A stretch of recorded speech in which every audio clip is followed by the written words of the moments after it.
Pakistan and India would have been a nuclear war. 35 million people said the Prime Minister of Pakistan would have died if it were not for my involvement. अब इन्होंने क्या जरा सुन, उन्होंने कहा जी पाकिस्तान का वजीर आजम जो है वो मर चुके होते, मारे जाते अगर मैं जंग ना रुकवाता। 47 के हमारे जो वजीर आजम है जनाब शहबाज शरीफ साहब, वो गुज़श्ता कहाँ पाए गए 48 घंटों में।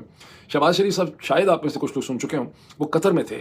सोमवार का दिन और मंगल का पूरा दिन उन्होंने कतर में गुजारा और कतर से भी निकल के वो शायद पाकिस्तान में कई दिनों से फिर ही रहे हैं। ये पहले वो हस्तक्षेप नहीं करते तो पाकिस्तान के प्रधानमंत्री शहबाज शरीफ मारे जाते। ट्रंप ने कहा है कि उन्होंने भारत के ऑपरेशन सिंदूर को रोकने के लिए हस्तक्षेप किया। पाकिस्तान ने यह कर दिया, वो कर दिया। इस जो प्रोपेगेंडा जो फैलाया गया पाकिस्तान के अंदर, पाकिस्तान के लोगों के बीच, उसको भी तो एक तरीके से ट्रंप का यह बड़ा झटका है। Shahbaz Sharif would have died, Trump makes new shocking claim over India Pakistan conflict. और इस पे आप देखोगे दर्जनों आर्टिकल्स पब्लिश हो रहे हैं आज के समय कि पाकिस्तान के प्रधानमंत्री शहबाज शरीफ मारे जाते अगर मैंने इंडिया पाकिस्तान की कॉन्फ्लिक्ट ना रुकवाई होती। हाल नहीं कर रहे वैसे, बयानुल मरसूस तो आपने इंडिया के खिलाफ लड़ाई लड़ी थी। अब इंडिया में पटाखा भी चलता है तो वो पाकिस्तान के अंदर घुस के अटैक करते हैं। ये जंग दुनिया को दहशतगर्दी से बचाना है। वो भाई दुनिया अपने आप को खुद बचा लेगी। आप दुनिया के मामले लगते हैं, आप अपने आप को बचाएं, अपनी जान बचाएं, अपने लोगों को बचाएं, अपने लिए पॉलिसी बनाएं। लोगों की जंग लड़ते लड़ते पाकिस्तान यहां तक पहुंच गया है। पाकिस्तान के पीएम को बचाया, साथ ही साथ उन्होंने दावा किया है कि अगर वो ऑपरेशन सिंदूर के समय दखल नहीं देते तो 35 मिलियन पाकिस्तानियों की भी मौत हो जाती।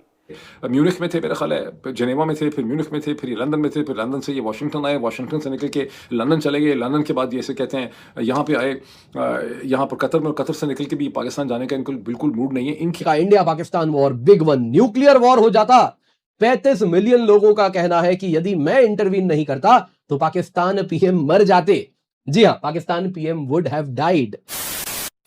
नमस्कार दोस्तों, जय हिंद। डोनाल्ड ट्रंप की चापलूसी कर रहे पाकिस्तान को डोनाल्ड ट्रंप ने बहुत बड़ा झटका दिया है और आज डोनाल्ड ट्रंप ने खुद पाकिस्तान की पोल खोलकर रख दी है। डोनाल्ड ट्रंप ने खुद कबूला है कि ऑपरेशन सिंदूर में अगर हम नहीं आते तो पाकिस्तानी प्रधानमंत्री शहबाज शरीफ मारे जाते और साथ ही 3 करोड़ पाकिस्तानी मारे जाते, जिसके बाद पाकिस्तान को बहुत बड़ा झटका लगा है और पूरे पाकिस्तान में इस न्यूज को छुपाने के लिए पाकिस्तान एक्टिव हो गया है। दरअसल अमेरिकन राष्ट्रपति डोनाल्ड ट्रंप ने बुधवार को एक बार फिर भारत और पाकिस्तान के बीच सीज फायर का दावा किया है। ट्रंप ने अपने पार्लियामेंट में स्टेट ऑफ द यूनियन को संबोधित करते हुए कहा है कि उनके वजह से दोनों देशों के बीच संभावित परमाणु युद्ध टल गया है। अमेरिकन राष्ट्रपति ने आगे कहा है कि स्थिति परमाणु युद्ध में बदल सकती थी। पाकिस्तान और भारत के बीच परमाणु युद्ध छिड़ सकता था। अगर मैंने हस्तक्षेप न किया होता तो इस युद्ध में 3 करोड़ पाकिस्तानी मारे जाते और पाकिस्तान के प्रधानमंत्री शहबाज शरीफ भी इसमें मारे जाते, ऐसा मुझे शहबाज शरीफ ने कहा था। यानी अब डोनाल्ड ट्रंप ने पाकिस्तान पर यूटर्न ले लिया है।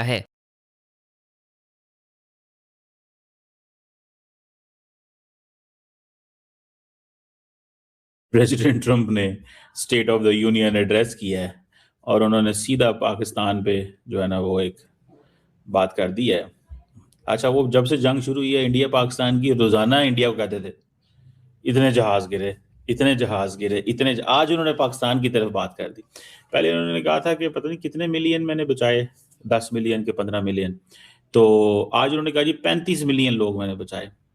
अच्छा, फिर वो जब last time board of piece की मीटिंग हो रही थी वहाँ पे वाशिंगटन में, वहाँ पाकिस्तान के प्राइम मिनिस्टर भी बैठे हुए थे, तो ट्रंप साहब ने कहा जी कि ये जो मेरी सेक्रेटरी है, चीफ ऑफ स्टाफ है, इसको उसने कहा, पाकिस्तान के वजीर आजम ने कहा कि अगर वो ना होता तो कितने लोग मारे जाते साउथ एशिया में। तो ये तो सारी बात है, ट्रंप साहब को जो है वो थोड़ा पैम्पर कर रहे थे और कह रहे थे कि जनाब आपने बड़ा काम किया है। तो वो आजकल यहाँ पे मीडिया पे, सोशल मीडिया पे कहते हैं जिनकी ईगो को मसाज करते हैं।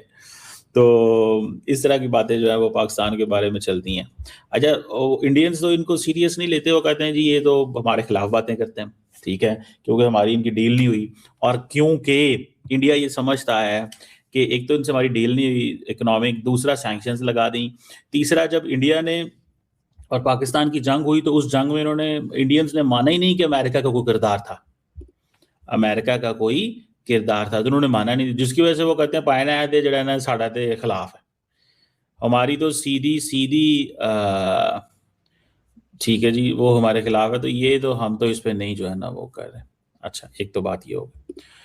अच्छा, अब इन्होंने क्या जरा सुन, उन्होंने कहा जी पाकिस्तान का वजीर आजम जो है वो मर चुके होते, मारे जाते अगर मैं जंग ना रुकवाता। तो वो मेरा ख्याल है इसके पीछे भी एक लॉजिक है। स्टोरी है, मैं उसका हिंट आपको दे सकता हूँ, बाकी मैं उस पर नहीं जाऊंगा अब, ठीक है। कि ये पाकिस्तान के बारे में स्टेटमेंट क्या दी है इन्होंने, कि रोज इंडिया के बारे में स्टेटमेंट देते थे, ठीक है, रोज इंडिया के बारे में स्टेटमेंट देते थे, आज पाकिस्तान के बारे में स्टेटमेंट दी है, इसकी वजह। लेकिन पहले सुने कि ट्रम्प साहब कहते क्या। Stronger. My first 10 months, I ended 8 wars, including Cambodia. Isn't it funny? Sick people.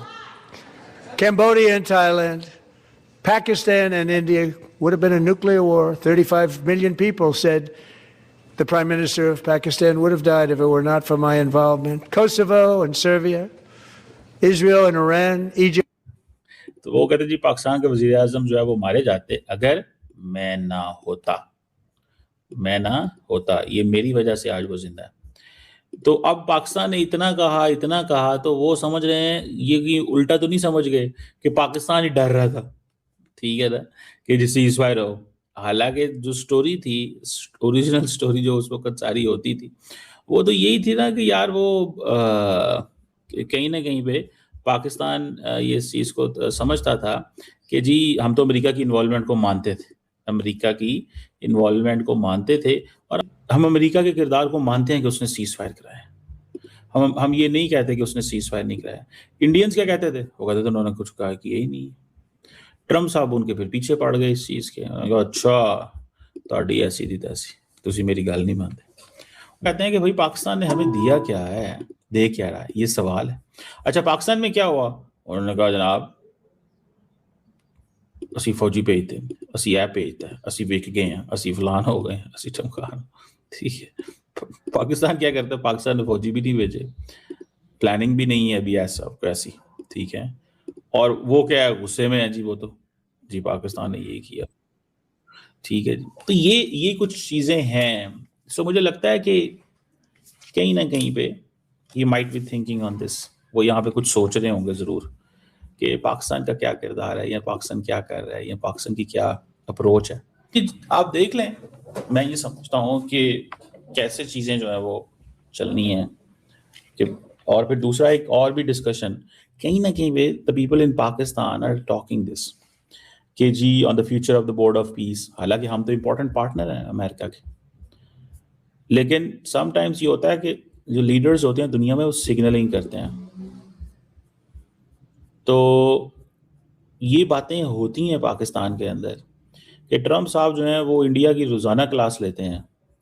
अगर उन्होंने अब न्यूज़ क्या कब बनेगी, जब वो पाकिस्तान के ऊपर कोई ऐसे कमेंट करेंगे जैसे वो इंडिया के ऊपर करते हैं, ठीक है। अभी तक न्यूज़ नहीं बन रही, न्यूज़ इसलिए नहीं बन रही क्योंकि वो समझते हैं कि यार मतलब इंडिया की तो रोज़ क्लास हो रही है, वो तो रोज़ चल रहा है, रोज़ाना का बिजनेस एज यूजुअल है।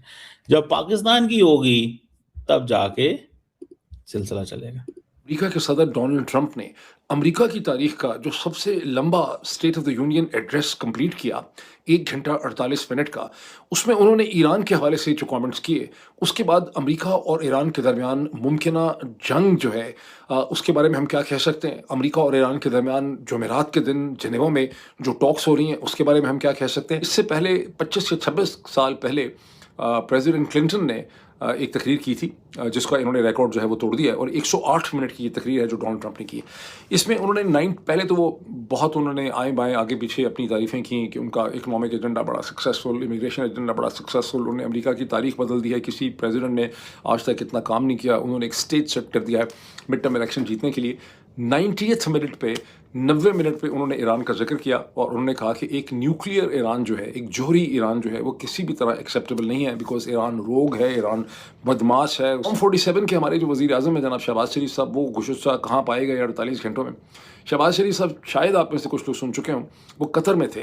सोमवार का दिन और मंगल का पूरा दिन उन्होंने कतर में गुजारा, और कतर से भी निकल के वो शायद पाकिस्तान में कई दिनों से फिर ही रहे हैं। ये पहले म्यूनिख में थे, मेरा ख्याल है जनेवा में थे, फिर म्यूनिख में थे, फिर ये लंदन में थे, फिर लंदन से ये वाशिंगटन आए, वाशिंगटन से निकल के लंदन चले गए, लंदन के बाद ये ऐसे कहते हैं यहाँ पे आए, यहाँ पर कतर में, और कतर से निकल के भी पाकिस्तान जाने का इनको बिल्कुल मूड नहीं है। इनकी तो ईदी हुई हुई है, ईद हो गई है इनकी तो आप कह रहे हैं कि ईद है, ये बस पूरी दुनिया में फिरते रहते हैं। दुनिया में किसी भी वज़ीर आज़म जो असल वज़ीर आज़म है दुनिया के, उनमें से किसी ने भी दुनिया का इतना सफ़र नहीं किया सरकार के खर्चे में और टैक्स पेयर के खर्चे में जितना कि शहबाज शरीफ साहब कर चुके।